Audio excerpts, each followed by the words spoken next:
자, 우리 이제 2024년 1월 21일 이제 마태복음 강해 5장 산상보훈 첫 번째 시간을 갖겠습니다. 우리가 보통 매주 한 장씩 하는데 산상보훈은 아주 귀중한 말씀들이라서 나눠서 한 10주 정도로 계획을 하고 있습니다. 그래서 산상보훈 1, 2, 3, 4 이렇게 쭉 나가서 이제 그 중에서 중요한 말씀들만 골라서 그 말씀의 의미를 새겨보는 그러한 시간을 갖기를 원합니다. 오늘은 첫 번째 시간으로 마태복음 5장 1절에서 3절까지, 원래는 12절까지 같이 읽어야 되는데 1절부터 3절까지 우리 3절만 같이 읽겠습니다. 같이 읽습니다. 예수께서 무리를 보시고 산에 올라가 앉으시니 제자들이 나온지라 입을 열어 가르쳐 가라사대 심령이 가난한 자는 복이 있나니 천국이 저희 것이며. 예수님께서 사역을 시작하시면서 이제 첫 번째로 산에 올라가서 이제 말씀을 증거하십니다. 산에 올라가시니까 제자들하고 수많은 사람들이 이제 모였어요. 그래서 하신 말씀이 바로 이 마태복음 5장에서 7장까지 기록되어 있는데 그것을 보고 이제 많은 대부분의 사람들이 산상보훈이다, 산상수훈이다. 그러니까 산 위에서 말씀하신 보물 같은 말씀이다. 이제 이런 내용을 이제 이야기를 합니다. 그래서 오늘은 산상보훈 첫 시간으로 우리 5장 3절에서 12절까지 있는 말씀에 대해서 나누고자 합니다. 근데 제가 이 산상보훈을 이제 준비하면서 유튜브에 나오는 아니면 인터넷에 나오는 소위 그 유명한 목사님들 설교를 좀 많이 한번 봤어요. 근데 대부분이 잘못 알고 있는 부분들이 이 팔복에 대해서 세상적인 복을 가지고 이야기를 해요. 사람들이. 그래서 봐라. 땅을 기업으로 준다 그러지 않았느냐 뭐 등등 말 같지도 않은 이야기를 이제 하고 있더라고요. 그래서 오늘 말씀의 제목이 뭐냐면 산상보훈의 중심이 무엇인가? 바로 그것은 바로 하나님의 나라에 관한 말씀이다. 예수님께서 이 땅에 오셔서 하신 전체의 말씀은 다 하나님의 나라예요. 그래서 너희가 죄를 해결하지 않고는 하나님 나라 갈 수 없으니까 그러나 너희의 힘으로는 안 된다. 너희의 능력으로 안 되고 선행을 많이 하든 뭐 예정되었다는 뭐 그런 거짓말 말고 이것이 내가 하나님의 아들로 이 땅에 오신 내가 너희를 위해서 모든 죄를 다 짊어지고 죽을 거야. 그러나 그게 끝이 아니라 내가 3일 만에 살아나서 그리고 그 하나님 나라가 있다라고 하는 것을 너희에게 직접 보여줄 거야. 그래서 우리에게는 영원한 하나님의 나라가 있음을 말씀하시고 친히 보여주시고 그러니까 내가 한 말, 내가 한 행동 모든 것들을 다 믿어라 하는 말씀, 똑같은 내용들이에요. 그 말씀들을 이제 말씀으로 시작하시는데 이것이 바로 산상보훈의 말씀들입니다. 근데 이 지금 우리가 읽은 읽지 않은 부분까지 3절에서 12절까지 팔복에 대해서 나와 있는데 이것을 이제 우리가 하나씩 이 말씀이 무슨 의미인가를 한번 보기를 원합니다. 자, 첫 번째로 심령이 가난한 자의 복에 대해서 말씀하고 있습니다. 우리 3절 말씀 한번 읽어볼까요? 심령이 가난한 자는 복이 있나니. 복이 있어서 어떻게 하는 거예요? 그 다음에 뭐라고 말씀하셔요? 천국이 저희 것이며. 하나님의 나라는 어떤 사람에게 주어진다고요? 심령이 가난한 자. 근데 심령이 가난하다는 게 무슨 말이에요? 왜 침례를 받습니까? 침례를 받는 목적은 뭐냐면 내가 말씀을 들어보니까 내가 정말 죄인이었었어. 지금까지 하나님의 나라가 아닌 세상 것만 추구했던 그런 자야. 그 때문에 이 세상과 내 육신의 욕심과 이 세상의 심판 이 모든 것으로부터 죽고 나는 예수님과 함께 거듭나겠습니다 라고 고백하는 것이 바로 침례잖아요. 그러니까 이 말씀은 무슨 의미냐면 세상적인 욕심, 육신적인 소욕 이 모든 것들로부터 이제 나는 자유롭겠습니다 라고 하는 거예요. 이 자유다라고 하는 것은 예수님은 우리 보고 자유자라고 말씀하셨거든요. 이 자유, free, 영어로 얘기하면 free라고 하는 뜻은 두 가지가 있어요. 없다라고 하는 뜻도 있고, 그 다음에 내 마음대로 할 수 있다라고 하는 뜻도 있어요. 우리가 심판으로부터 자유다라고 하는 건 심판이 없다라고 하는 뜻이에요. 그래서 지금 이 심령이 가난하다라고 하는 것은 세상적인 욕심으로부터 자유하고, 또한 죄와 심판에 대해서도 자유하고, 이 모든 것들을 의미하고 있다라고 하는 것이에요. 그러면은 이런 사람에게는 우리가 지금 부른 찬양에 내게도 달라라고 찬양을 하는데 그 찬양이 사실은 잘못되어 있어요. 왜냐하면 달랜다고 우리가 하나님 나라에 주어지는 게 아니라 내가 이 세상에 대한 모든 욕심을 버리면 하나님께서는 저절로 주신 거예요. 그러니까 내가 하나님 앞에 하나님의 나라를 달라고 하는 게 아니라 내가 스스로 이 세상에 대한 욕심을 버리는 것, 심령이 가난한 자가 되는 것이 바로 우리가 하나님의 나라를 받는 가장 기본적이고 중심적인 원리라고 하는 것을 우리에게 말씀하고 있습니다. 자, 두 번째 복이 어떤 복이죠? 애통하는 자의 복. 이 4절 말씀에 나와 있습니다. 우리 한번 같이 읽어볼까요? 애통하는 자는 복이 있나니 복이 있어서 어떻다고요? 저희가 위로를 받을 것이며. 예수 믿는 사람은 이 땅에서 어려움을 당하고 이 세상 고통에 의해서 우리가 눈물 흘리며 애통할 수밖에 없어요. 특별히 자기가 죄인인 것을 깨달은 사람은 회개할 수밖에 없고, 회개를 하다 보면 눈물이 나올 수밖에 없고, 그리고 예수 믿기 때문에 이 세상의 욕심을 내지 않으니까 세상적으로 많은 어려움을 당합니다. 그 때문에 애통할 수밖에 없어요. 먼저 자기 자신의 내면을 들여다보니까 너무 죄가 많아요. 그러니까 회개할 수밖에 없는 거예요. 또 하나님의 말씀만 붙잡고 살다 보니까 세상으로부터 많은 핍박을 받아서 눈물 흘릴 수도 있고. 그런데 이게 끝나는 게 아니잖아요.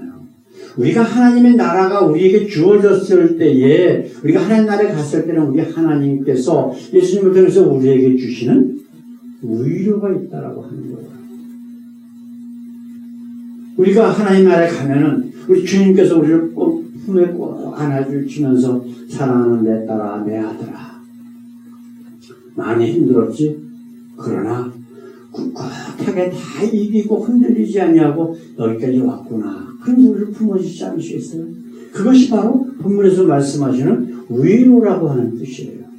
세상적인 위로가 아닙니다, 이거는.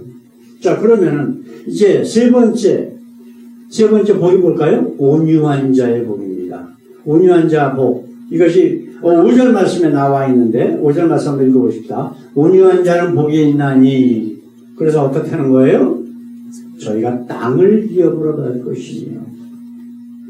제가 이제 어떤 목사님이 설교를 참 세상적으로 하고 있더라고요. 그래서 제가 거기다가 코멘트를 달았습니다.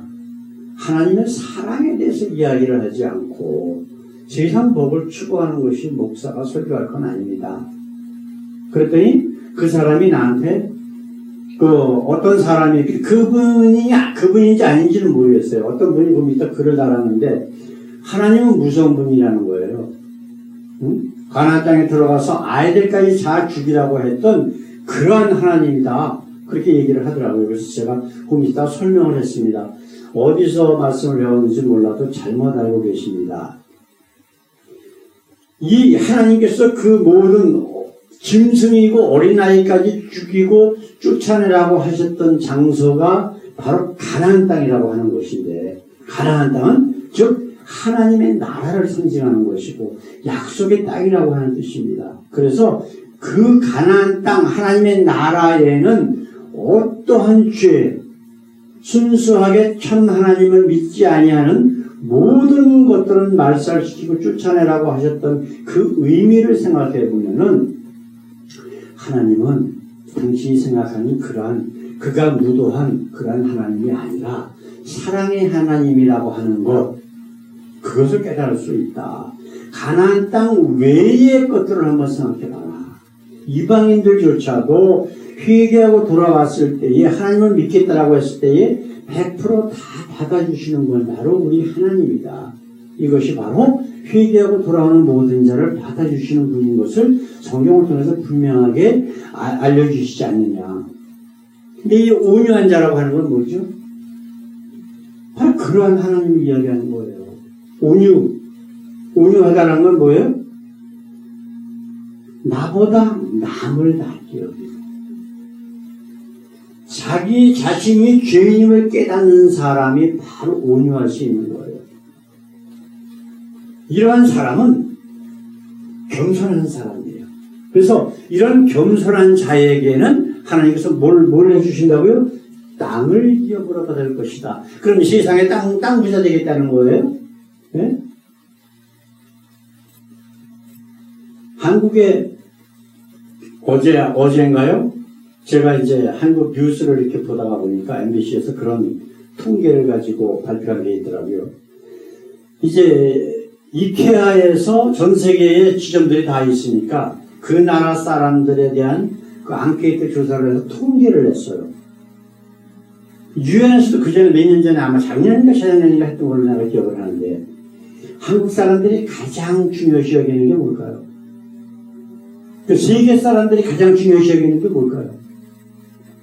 세계 사람들은 거의 대부분이 가장 중요한 게 뭡니까? 그러니까 가족이라고 했어요. 가정. 근데 한국 사람들은 뭐라 할까요? 돈이에요, 돈.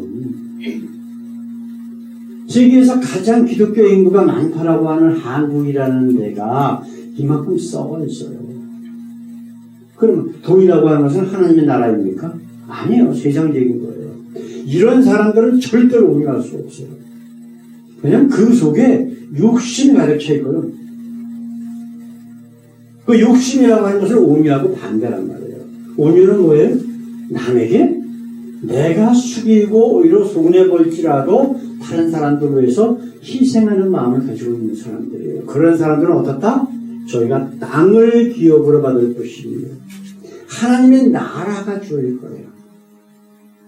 자, 그러면 우리 네 번째 복에 대해서 한번 말씀 한번 나눠볼까요? 네 번째 복은 의에 줄이고 목마른 자의 복이라고 성경은 말씀하고 있습니다. 6절 말씀 한번 읽어볼까요? 의에 줄이고 목마른 자는 복이 있나니 어떻다고요? 저희가 배부를 것이며. 아니, 세상에 올바르게 사는 사람들이 부자 되는 거 본 적 있습니까, 여러분? 절대로 없어요.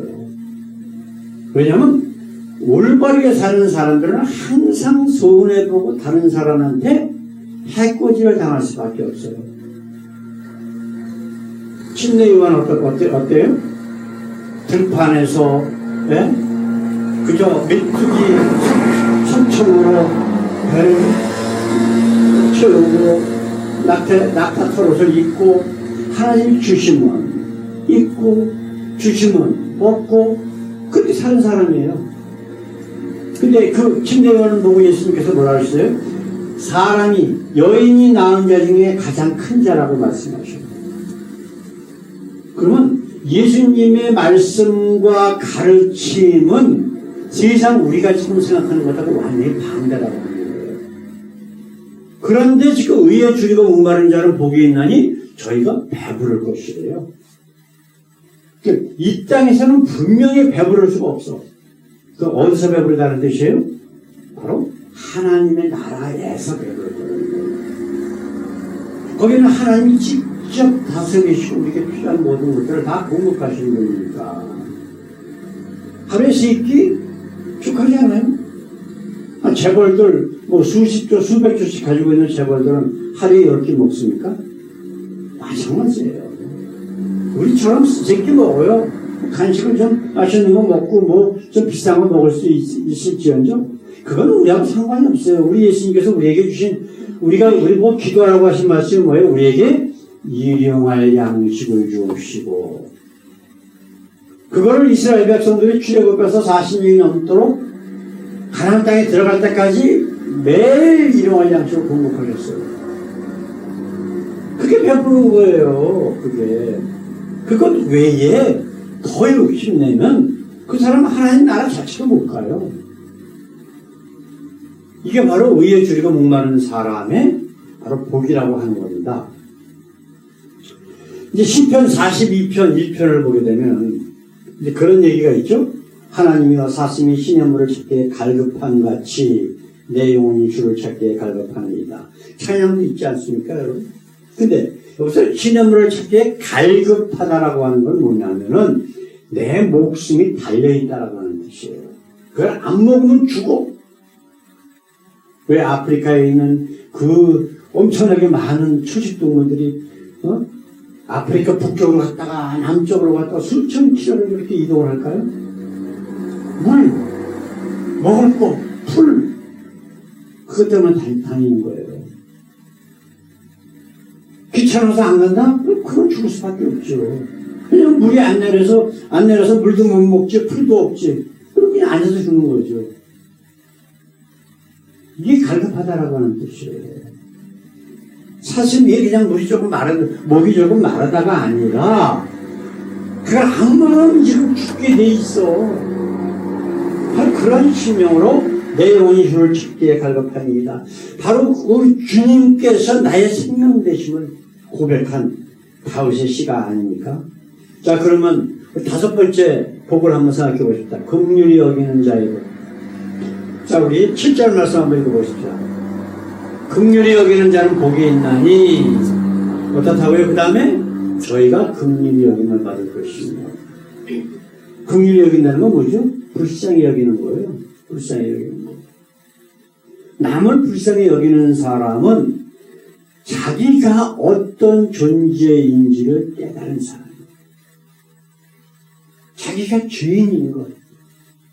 사도 바울이 그렇게 몇십 년 동안 하나님의 말씀을 증거하고 다니면서 항상 하는 얘기가 뭐예요? 나는 죄인 중에 괴수다.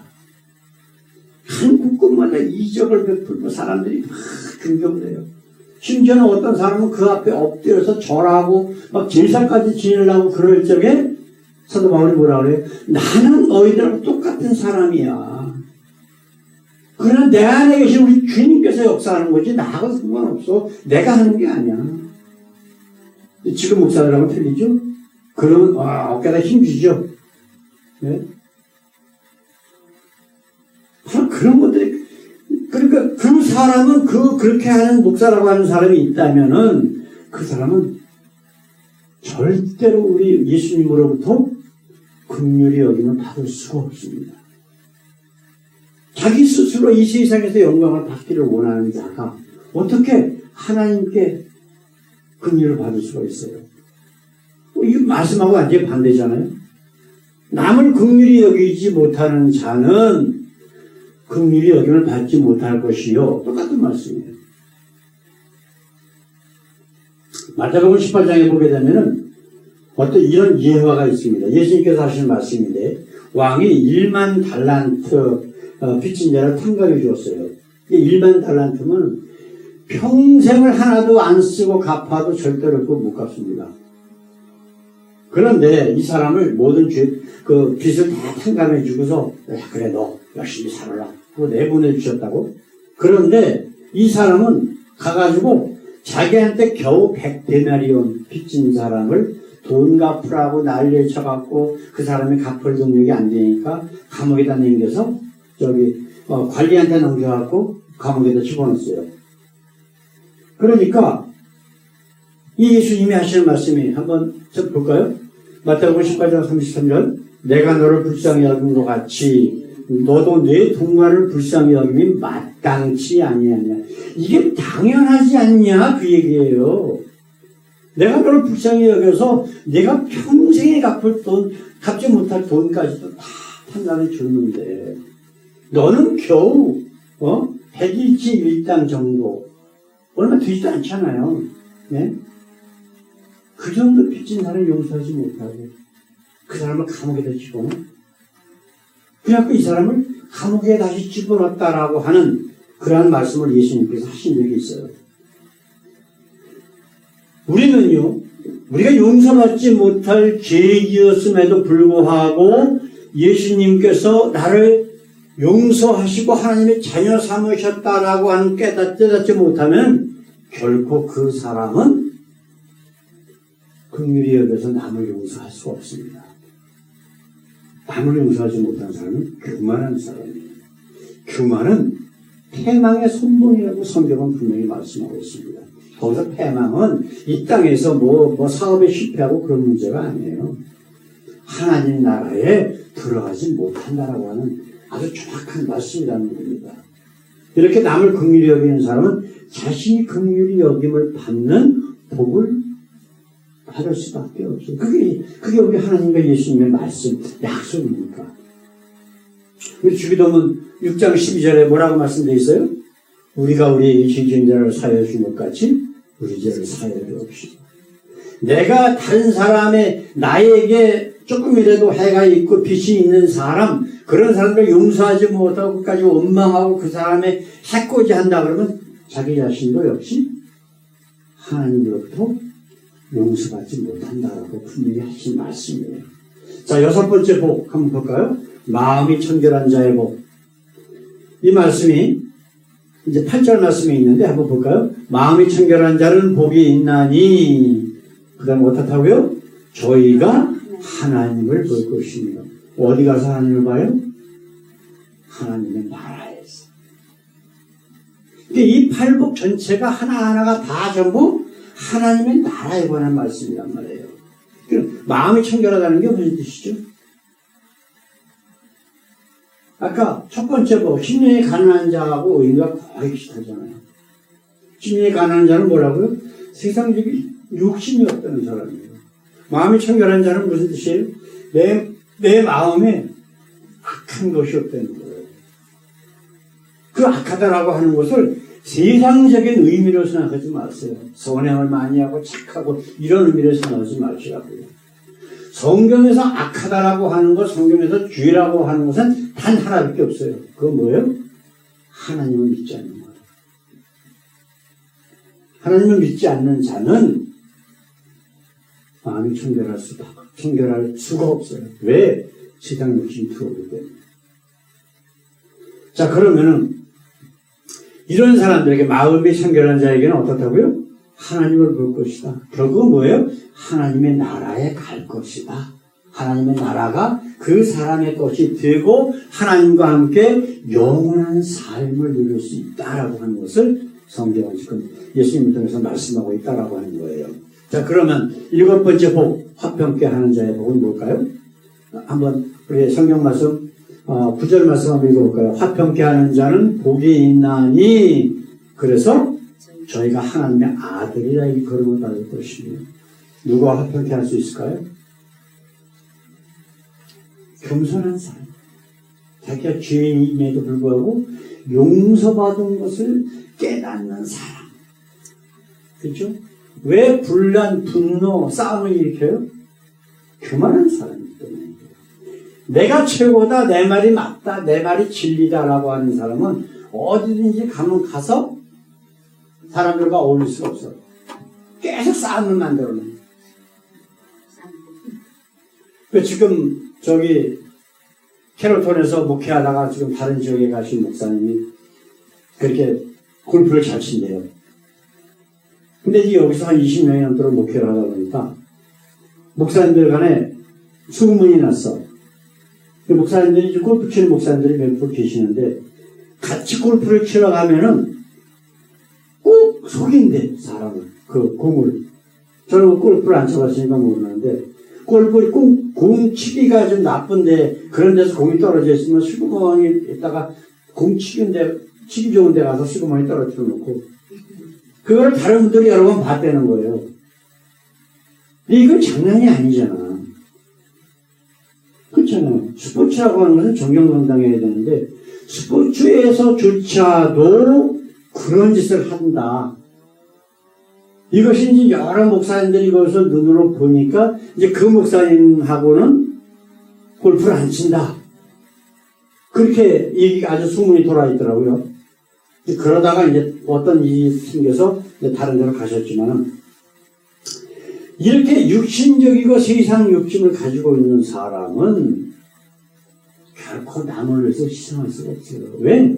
남을 위해 희생한다는 것은 자기한테 올 이익을 자기 스스로 버리는 거거든. 근데 그런 사람들은 욕심이 있는 사람들이잖아요. 자기 욕심은 어떻게든지 챙기려고 하는 사람들이라고. 그러나 그 반대되는 사람은 다른 사람을 위해서 자신을 희생을 해요. 내 생각에는 이렇게 옳은데 다른 사람들이 이렇게 원하니까 뭐 그럴 수도 있지. 다른 사람 의견도 받아들일 수 있다고. 그럼 그렇지 않은 사람들은 절대로 자신이 그거를 양보를 하면은 그 사람 의견을 따라가면은 자기가 무슨 큰일 나는 줄 알고 그렇게 생각을 하고 있어요. 그러다 보니까 다른 사람들하고 어울리지 못하고 희생할 수가 없어요. 그래서 갈 때마다 어떤 분열을 일으키고 싸움을 일으킵니다. 그러나 우리는 그래서 안 된다라고 우리 예수님은 말씀하고 있어요. 화평케 하는 자는 복이 있나니 저희가 하나님의 아들이라 일컬음을 받을 것이며, 만약에 예수님께서 그 유대 종교 지도자들이 떠들어대는 말을 받아들이셨다면 어떻게 됐을까? 희생당하지 않으셨겠죠. 그래서 많은 이익을 얻으셨겠지, 세상에서.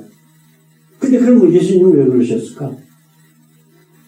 이거는요, 지금 말씀드리는 거는 세상적인 걸 말씀드리는 거지, 하나님의 말씀과 가르침은 결코 타협할 수가 없는 거예요.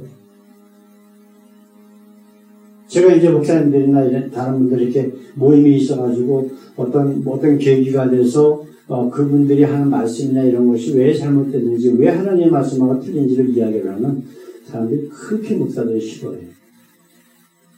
근데 가만히 있어도 돼요, 나는. 근데 왜 그걸 제가 지적을 할까요?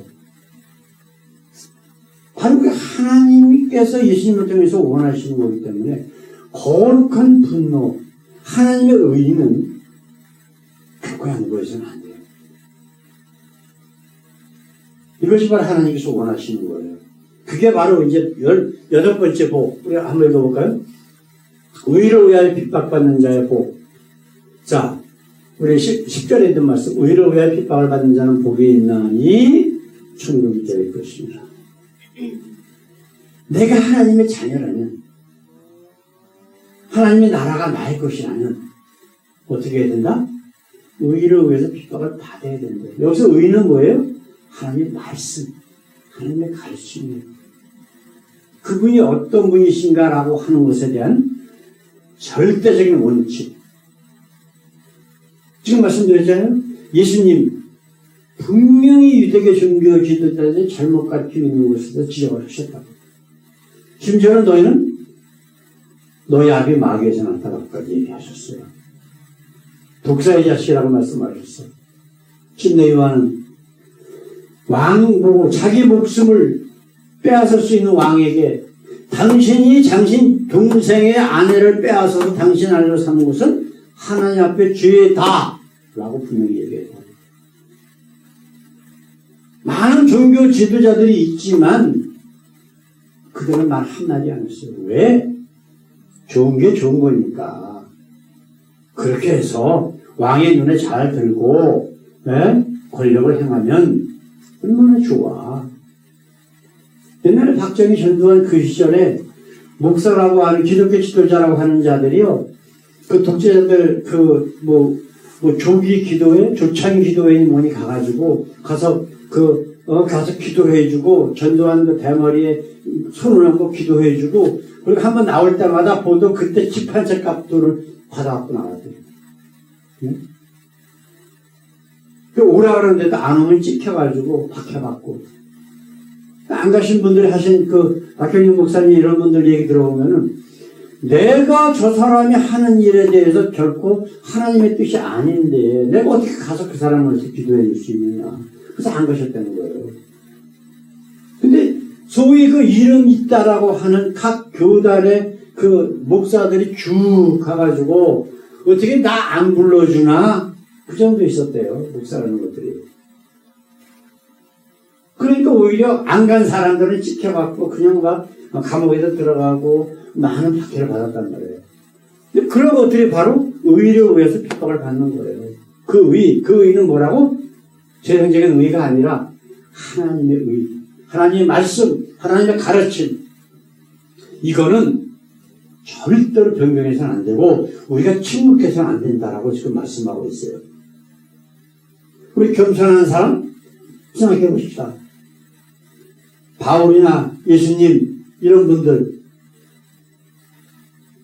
비록 폭력으로 어떤 무력으로 그거를 해결하려는 것이 아니지만 분명히 말씀하셨어요.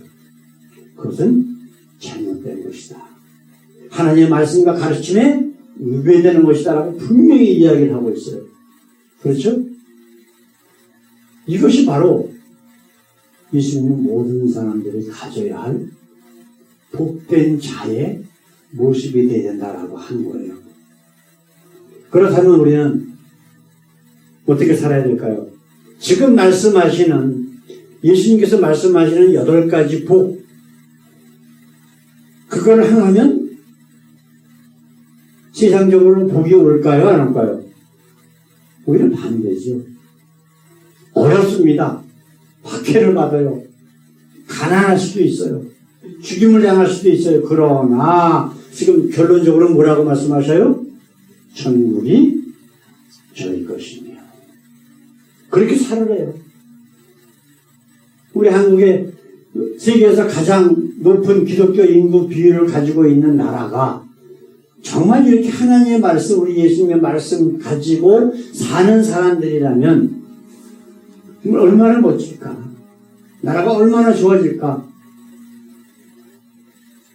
근데 기독교 목사라는 자들이, 그 교회 지도자라고 하는 자들이 무당신을 믿어도 괜찮아. 그 사람이 나한테 어떤 정치적으로 아니면 세상적 물질적으로 이익을 줄 거야 라고 해서 찍어줘라? 저는 기독교인들이 아니죠. 이런 것들이 바로 우리가 그분들이 정말 예수 믿는 자들인지를 분간해낼 수 있는. 그래서 만약에 그런 자가 자기가 다니는 교회 목사라면 당장 나와야 살지 않겠어요? 영원히 정말 하나님 나라 가고 싶다면 사랑하는 성도 여러분, 이 팔복 우리 인생에 살면서 정말 우리 마음속에 새기고 이 복된 8가지 복이 바로 하나님의 나라가 우리의 것이 될 수 있도록 날마다 기도하고 말씀을 상고하시는 우리 모두 되기를 원합니다. 다 같이 기도하겠습니다. 하나님 감사합니다. 예수님의 말씀은 세상적으로 봤을 때에 너무나 말도 안 되는 소리입니다. 그러나 하나님, 우리가 예수님을 따라 십자가를 지고 하나님께서 우리를 위해서 예비하신 영원한 하나님의 나라를 향해서 가고 있는 자들인데 우리가 어떻게 살아야 되겠습니까? 아버지, 이 하나님 나라의 복을 받는 자로서 아버지 합당한 열매를 맺게 하시고, 그래서 우리의 삶을 통해서 이 귀한 팔복의 열매들이 주렁주렁 매일매일 맺어 나갈 수 있도록, 그래서 아버지 세상 사람들을 볼 때에 예수님을 보게 하시고 하나님을 보게 하셔서 우리가 하나님의 영광을 위해서 사용하시옵소서. 감사하며 예수님의 이름으로 기도드렸습니다. 아멘.